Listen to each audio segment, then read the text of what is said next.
And what it all came down to was judgment and familiarity. Hi guys, Derek here. Today I'm talking about how I overcame thalassophobia.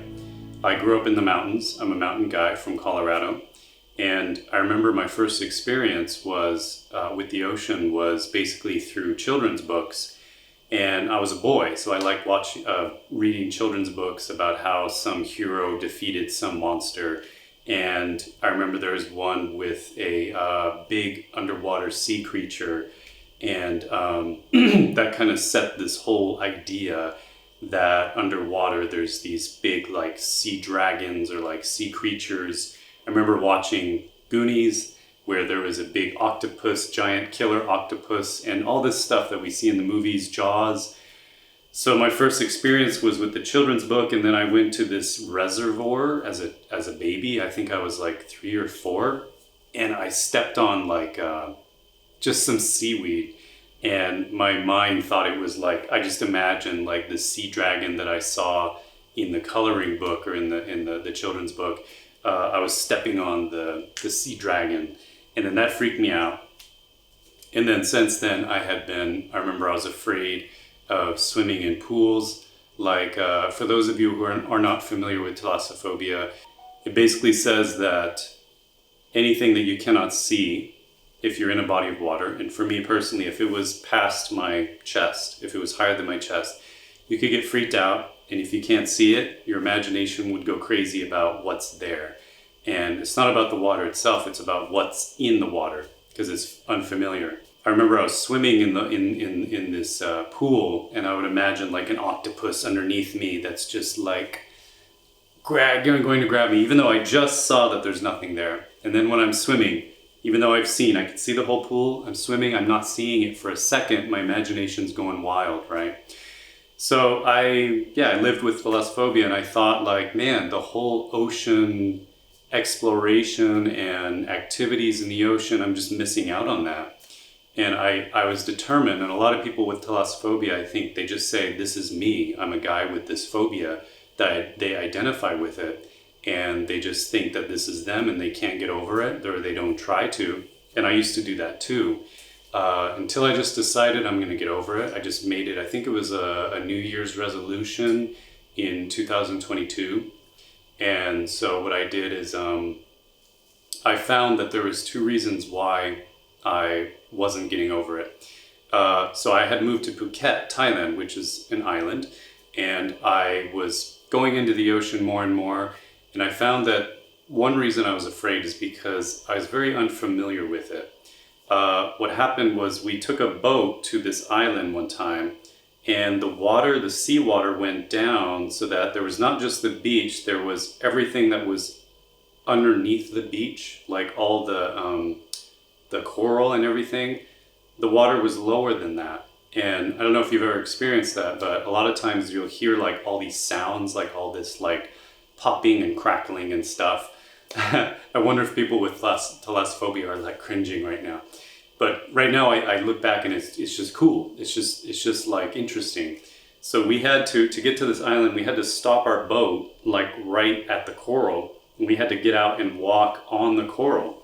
So basically I had this opportunity to see, without being in the water, I was able to see what is under the water and actually step on all this coral and just step on, there's a bunch of crabs and stuff. We ended up calling it Crab Island, and cute Crab Island.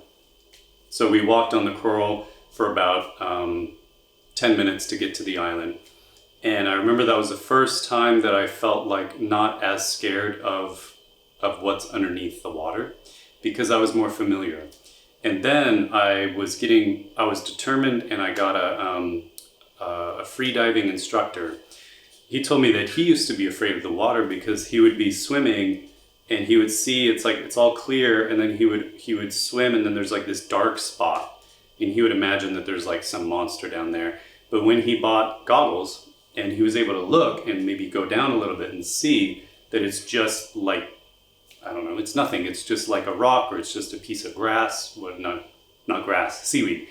And he got used to it, and he pointed out that it's about your brain, it's about familiarity, and it's about when you can't really control this. You have to kind of experience it. But little by little, if you're able to get goggles and you go into the ocean, maybe just in the shallow parts first, and you kind of understand and see what is around, and then maybe you get a little deeper and you can see there. And so your brain is kind of is picking up what is typical to see in the ocean. And so when you go there, let's say without goggles, your brain can remember all that you saw and can just automatically, it kind of creates this image of what's around you, and it becomes harder and harder to imagine something negative or something kind of ridiculous.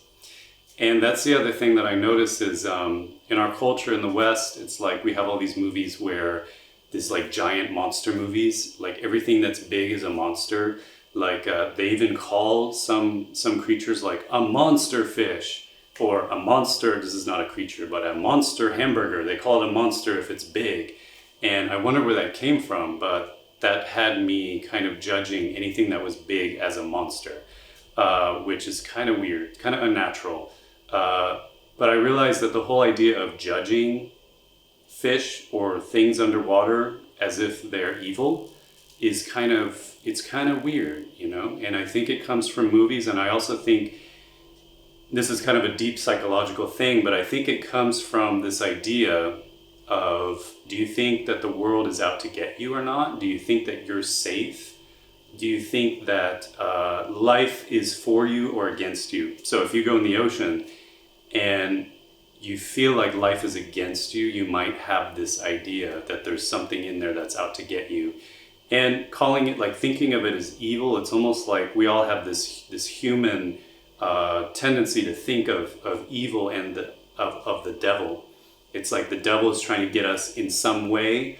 And I always thought like I meant to die in the ocean. That's how I'm going to die, because that's when the devil finally, I don't know, this was a story in my head. It was like, that's when the devil's going to send this new type of creature I'm going to be the first one to die by this creature.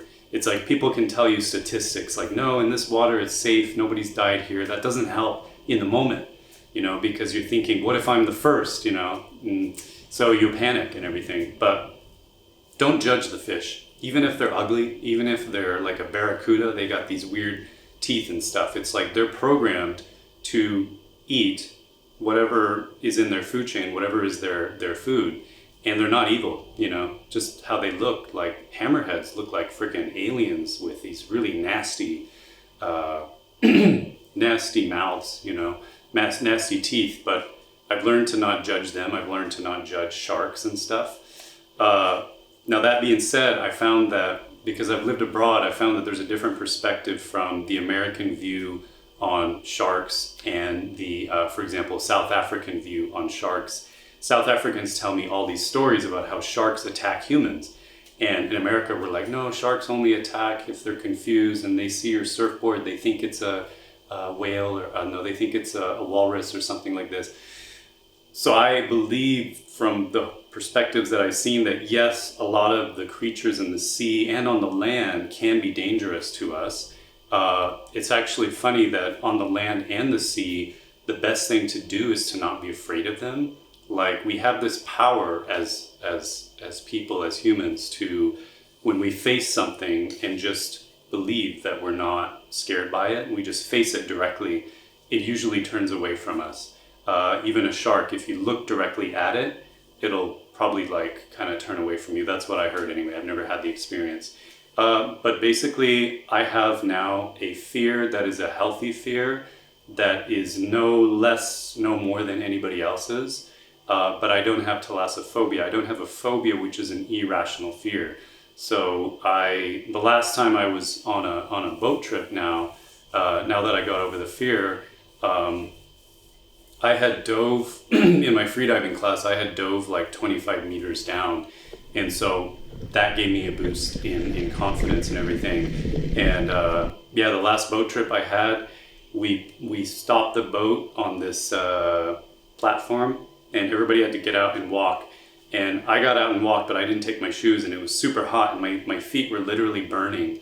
And I just jumped out into the water, and I wasn't scared at all to do that. There was a bunch of like a little bit down deeper, there's a bunch of urchin and stuff, and there was like dangerous stuff in the water, but I just stayed afloat and I jumped down. Everybody's like, don't do that. I'm like, it's okay. And then I just swam to the shore.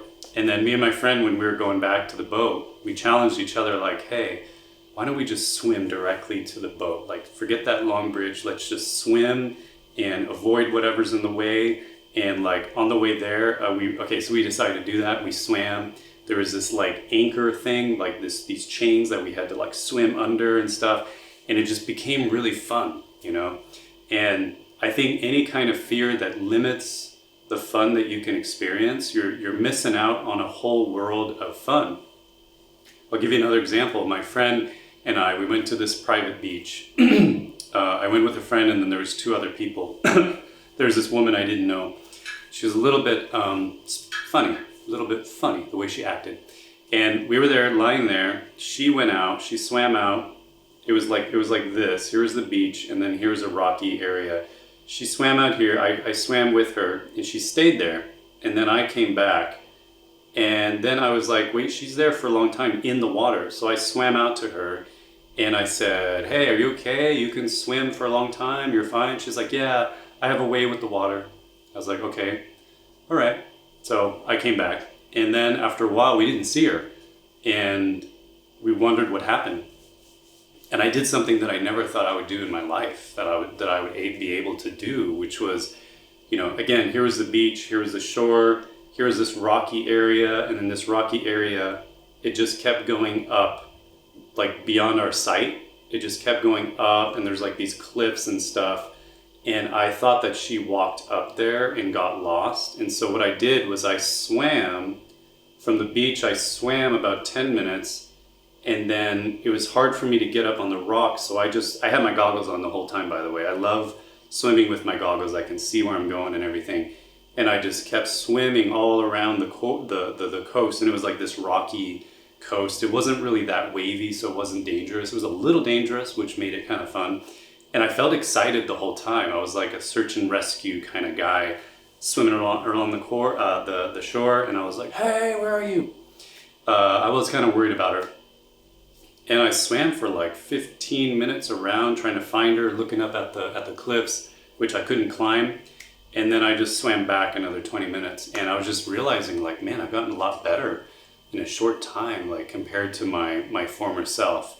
And I just felt really proud of myself. And I felt like I wanted to share this to people. Like, you can get over this fear or any fear. And for me, the main principle was becoming familiar and not judging. And also probably, you know, a little bit of understanding of where it came from. I have a pretty good guess, like I said, with the children's book and the movies and everything.